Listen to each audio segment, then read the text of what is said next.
Oke, sekarang kita lanjutkan ke nomor 11. Suatu variabel acak kontinu X memiliki fungsi peluang sebagai berikut. Nilainya 0 untuk X yang lain dan 2 sampai 6 menggunakan rumus 6 min X per 8. Yang ditanya adalah fungsi peluang kumulatif. Kumulatif itu artinya F besar ya yang ditanyakan. Oke, konsepnya seperti ini. Kalau kita pengen nyari frekuensi kumulatif dari T, itu sama saja kita mencari peluang untuk X kurang dari sama dengan T. Oke, untuk X kurang dari T adalah T ke kiri. Karena batas kirinya adalah 2, berarti kita gunakan integral dari 2 sampai batas atasnya si T dari fungsinya, yaitu 6 min X per 8. Jadi nanti intinya adalah 2 sampai nilai yang diminta, yaitu Ft. Oke, berikutnya kita keluarkan per 8-nya. Jadinya 6 min X, maaf ini T.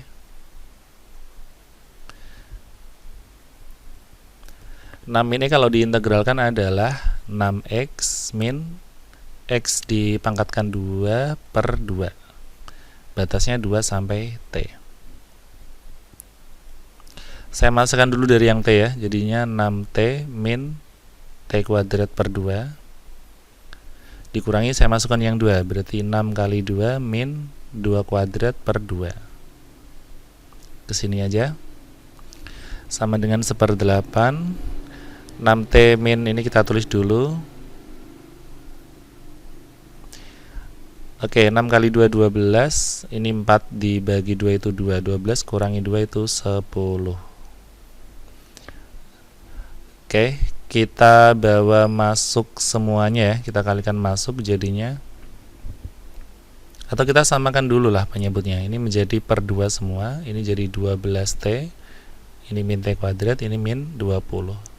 1/8-nya masuk, berarti menjadi 8 kali 2 itu 16. Di sini masih ada min T kuadrat plus 12T min 20.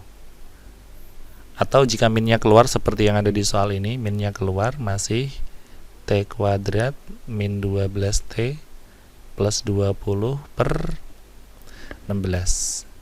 Oke, jika sudah selesai, kita tinggal ganti dengan fx. Jadi fx sama dengan min dari x kuadrat min 12x plus 20 per 16. Maaf, tempatnya sempit. Jadi kita pilih jawaban yang tepat adalah yang D ya.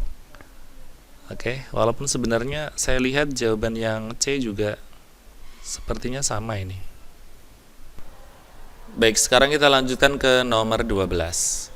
Diketahui fungsi distribusi kumulatif suatu variabel acak kontinu sebagai berikut. Oke, yang diketahui adalah sudah F besar ya, atau F kumulatif. Berarti kalau kita pengen mencari fungsi peluangnya atau F kecilnya, kita bisa menggunakan turunan dari F besar ya. Jadi Fy sama dengan F besar aksen Y, atau turunan pertama dari fungsi kumulatif. Oke, untuk Y yang kurang dari 1, karena fungsinya hanya 0, diturunkan akan tetap 0. Jadi untuk Y kurang dari sama dengan 1, nanti F kecilnya adalah 0. Kemudian untuk Y dari 1 sampai 3, kita turunkan ini ya. Turunannya adalah, pertama per 4-nya kita tulis dulu. Ya, ini F. Per 4-nya kita tulis dulu ya, ini untuk Fx. Kemudian kita turunkan pangkat 2-nya, lalu kita turunkan isinya ya. Pangkat 2 turun berarti 2 Y-1 pangkatnya 1. Turunannya Y-1 adalah 1. Jadi kalau kita tulis Fx adalah turunan pertama dari F kumulatif X 1/4. 1/4 itu dari ini ya, 1/4. 2 itu dari pangkatnya si Y-1. Y-1 pangkat 1, lalu dikalikan 1 itu dari turunannya Y-1 ya. Seperti ini. Setelah kita hitung jadinya setengah kali Y-1. Oke, berikutnya kita ubah jadi Y-1 per 2. Kita sekarang tinggal mencari yang Y lebih dari 3. Y lebih dari 3 rumusnya adalah 1, berarti kalau kita turunkan jadinya 0. Ya, jadi turunan dari 1 adalah 0. Oke, kita sudah bisa melihat jawabannya, yaitu yang bentuknya Y-1 per 2. Oke, jawaban yang benar adalah yang A. Baik, kita lanjut ke nomor 13. Suatu variabel acak kontinu T memiliki fungsi distribusi peluang sebagai berikut. Oke, yang ditanyakan adalah jika P untuk T lebih dari N sama dengan 1/4, maka nilai N-nya berapa? Oke, lebih dari N ya, itu artinya N sampai 7 karena batas akhirnya 7. Ini seolah-olah kita dikatakan bahwa peluang untuk N kurang dari T kurang dari 7 itu nilainya 1/4 ya. Peluang untuk T dari N sampai 7 adalah peluang batas bawahnya N, batas atasnya 7 dari fungsinya 7 min T per 8 gitu ya, dt sama dengan 1/4. Nah, berikutnya kita integralkan 1/8-nya dibawa ke depan, kemudian 7 min T kita integralkan jadinya 7T min T kuadrat per 2 dengan batas N sampai 7. Baik, di sini 1/8 sama 1/4 saya kali silang ke sana, tersisa 2.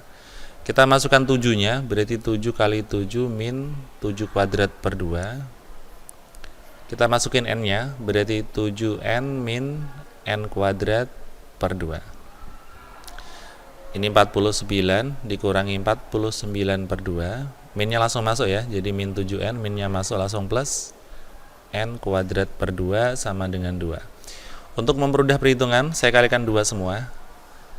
98 dikurangi 49, ini jadi 14N, ini jadi N kuadrat, ini jadinya 4. Kita kumpulkan ke kiri. 98 dikurangi 49 adalah 49, 49 dikurangi 4 ya adalah 45. Oke, berikutnya kita faktorkan. 45, 14 itu 9 kali 5, negatif semua, sehingga N sama dengan 9 atau N sama dengan 5. Oke, jika kita lihat N kurang dari T kurang dari 7, maka yang memenuhi 9 tidak mungkin ya. 9 kurang dari 7 tidak mungkin, sehingga yang memenuhi adalah N sama dengan 5. Kita lanjut ke nomor 14. Gunakan tabel Z untuk menjawab soal nomor 14, 15, 16, dan 17. Jika variabel X berdistribusi normal dengan rata-rata ini mu ya, 70 dan simpangan baku 8, maka peluang untuk X dari 62 sampai 80 adalah berapa? Baik, yang pertama kita ubah dulu menjadi Z. Jadi Z yang pertama adalah X min mu dibagi tau. X yang pertama yang 62 dikurangi mu-nya 70 dibagi tau-nya 8. Oke, setelah dihitung nanti jadinya negatif 8/8 atau min 1.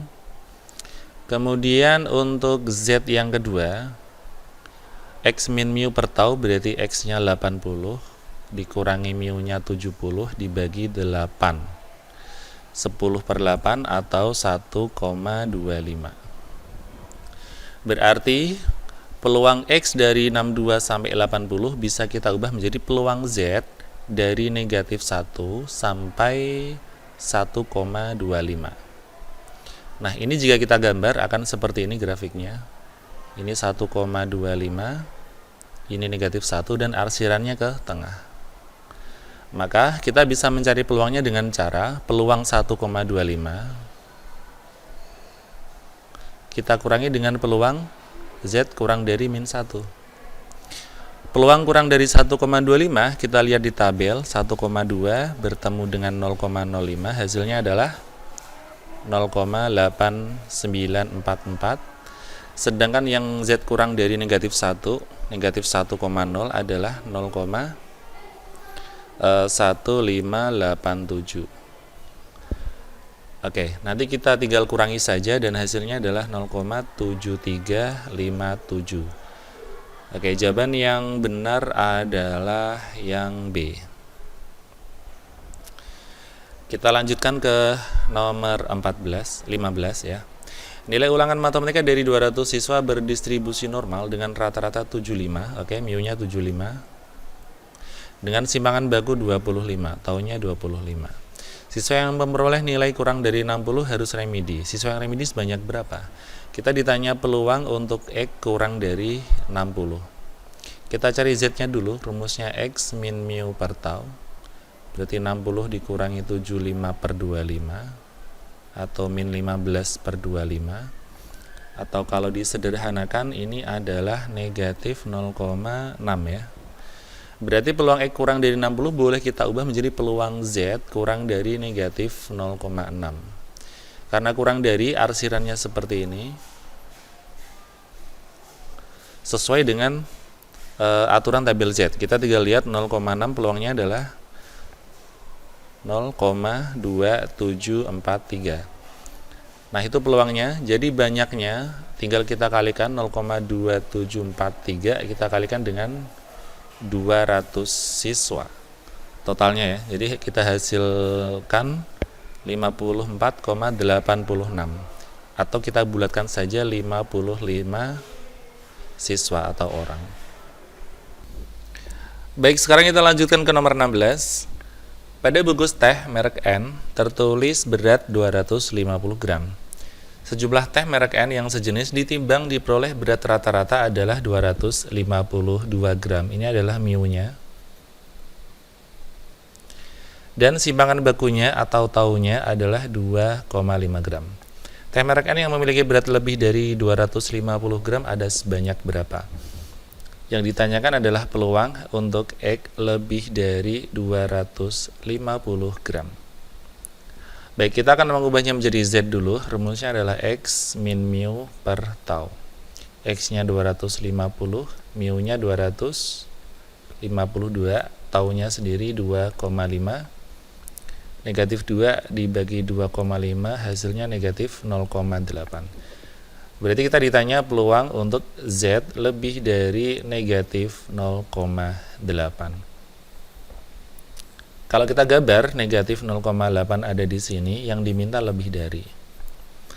Ingat, tabel yang ada di tabel Z itu adalah tabel menyatakan yang kurang dari. Jadi kita cari yang kurang darinya dulu.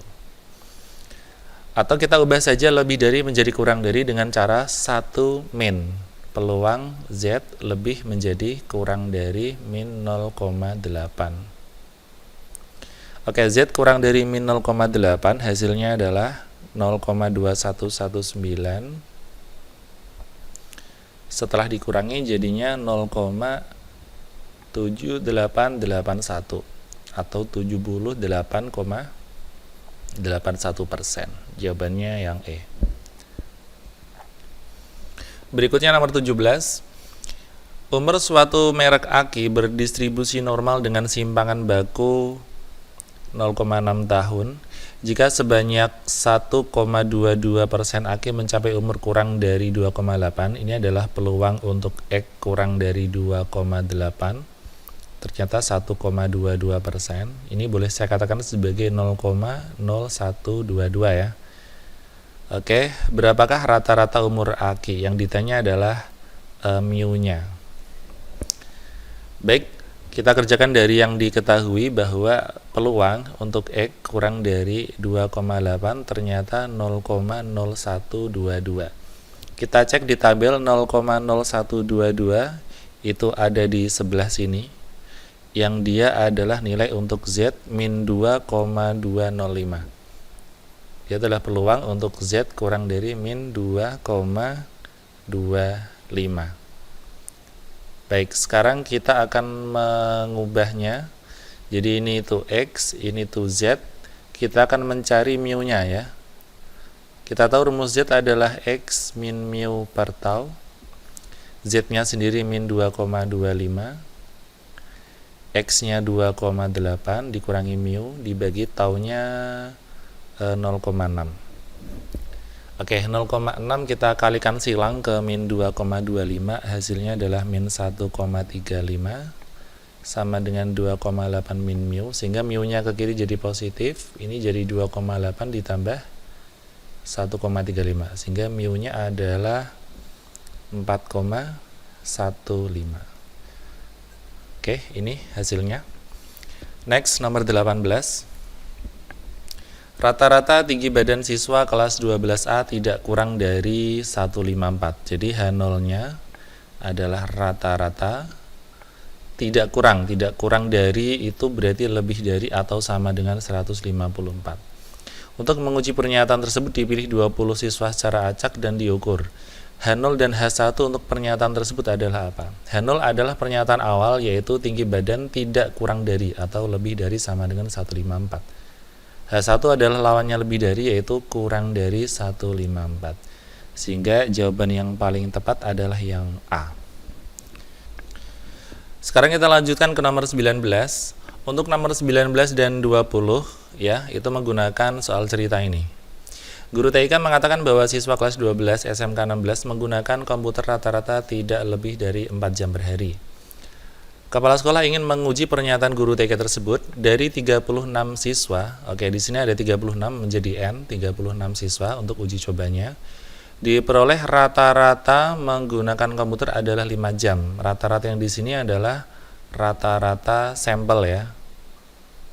Jadi rata-rata sampel itu namanya X bar sama dengan 5. Dan simpangan bakunya 2,5. Simpangan bakunya atau tau di sini pakai S saja ya, S adalah 2,5. Kemudian N-nya adalah banyaknya sampel, sudah tadi. Kemudian rata-rata populasi di sini yang 4 jam ya. Ini rata-rata populasi atau untuk seluruh siswa SMK 16, 4 jam. Rata-rata populasi itu kita tulis sebagai mu, sama dengan 4 jam. Pertanyaannya adalah nilai uji hipotesis atau nilai statistik dari uji hipotesis tersebut. Oke, nilai uji statistik adalah Z sama dengan, rumusnya adalah X bar dikurangi mu dibagi S simpangan baku per akar N. Ya. Jadi X barnya tadi 5 dikurangi mu rata-rata yang disampaikan yaitu 4 populasi. S-nya 2,5 per akar 36. Jadinya 1 per 2,5 dibagi 6 ya. Atau kita naik menjadi 6 per 2,5 sehingga hasilnya adalah 2,4. Jadi nilai Z-nya adalah 2,4. Oke, seperti itu. Jadi rumus statistik adalah X bar min mu per S akar N. X barnya adalah rata-rata sampel, mu adalah rata-rata populasi, S adalah simpangan baku, dan N adalah banyaknya sampel. Oke, next kita ke nomor 20. Guru TK menyatakan bahwa siswa kelas 12 SMK 16 menggunakan komputer rata-rata tidak lebih dari 4 jam. Oke, kepala sekolah yang menguji pernyataan guru TK tersebut dari 36 siswa diperoleh rata-rata menggunakan komputer itu. Jika uji hipotesis permasalahan nomor 19 tadi menggunakan taraf signifikansi 1,2%, maka daerah kritisnya adalah berapa? Oke, yang pertama kita analisa dulu H0 sama H1. H0-nya mengatakan bahwa penggunaan ini tidak lebih dari 4 jam, berarti mu kurang dari sama dengan 4 jam. Otomatis H1 adalah lawannya ya, lebih dari 4 jam. Sehingga kalau digambar areanya seperti ini. Jadi misalkan di sini mintanya 4 jam, ini X sama dengan 4. Jadi kurang dari sama dengan 4 yang ke kiri itu area H0 diterima. Sedangkan area yang kanan itu H0 ditolak atau H1 diterima. Nah, area inilah yang dikatakan sebagai area kritis ya, area yang ada di sebelah kanan, dan ini namanya uji satu arah. Uji satu arah. Kalau seperti ini pasti kritisnya adalah Z lebih dari sekian. Jadi yang kurang dari akan salah ini. Ini kalau dua arah ya. Jadi jawabannya nanti B. Cuman dari mana kita dapat angka 2,24? Nah, cara mengerjakannya seperti ini. kita akan mencari area kritis. Ditulis bawah peluang Z lebih dari Z adalah 0,0125. Atau ini ya, 1,25% itu sama saja 0,0125. Nah, kita ubah menjadi peluang Z kurang dari Z, yaitu 1 dikurangi 0,0125. Pokoknya kalau lebih dari menjadi kurang dari, tinggal ganti 1 min ya. Itu hasilnya 0,9875. Kita lihat di tabel ya. Setelah lihat di tabel, itu ternyata nilai Z untuk 0,9875. Sebentar, saya carikan tabelnya. Oke, ini tabelnya. Jadi yang nilainya 0,9875 itu adalah Z yang nilainya kurang dari 2,24 ya. 2,24. Jadi kita ubah sekarang menjadi ini sama saja peluang untuk Z kurang dari 2,24. Nah, setelah kita gambar akan ada seperti ini. Di sini berarti Z-nya ketemu 2,24. Disinilah area yang kritis. Ya, disinilah area yang H0 bisa diterima. Jadi area yang kritis adalah area yang ke kanan, yaitu Z lebih dari 2,24. Jadi area kritisnya yang kanan. Kenapa yang kanan? Karena pernyataan awal dia mengatakan bahwa rata-rata tidak lebih dari 4 jam. Berarti dia mengambil H0 yang ke kiri ya, tidak lebih dari itu kan ke kiri. Berarti area kritisnya adalah yang lawannya, yaitu yang ke kanan. Setelah kita cari dengan luas 0,0125, jadi yang sebelah sini adalah 0,9875, yang sebelah kanan adalah 0,0125, ternyata Z-nya adalah 2,24 dan kritisnya adalah area yang ke kanan, penolakan H0 ya. Jadi Z lebih dari 2,24, jawabannya B. Baik, itu tadi pembahasan untuk pilihan ganda dari nomor 1 sampai 20, penilaian harian, uji hipotesis, kemudian distribusi binomial dan distribusi normal. Untuk video berikutnya silakan ditunggu bagian uraian ya. Sampai jumpa.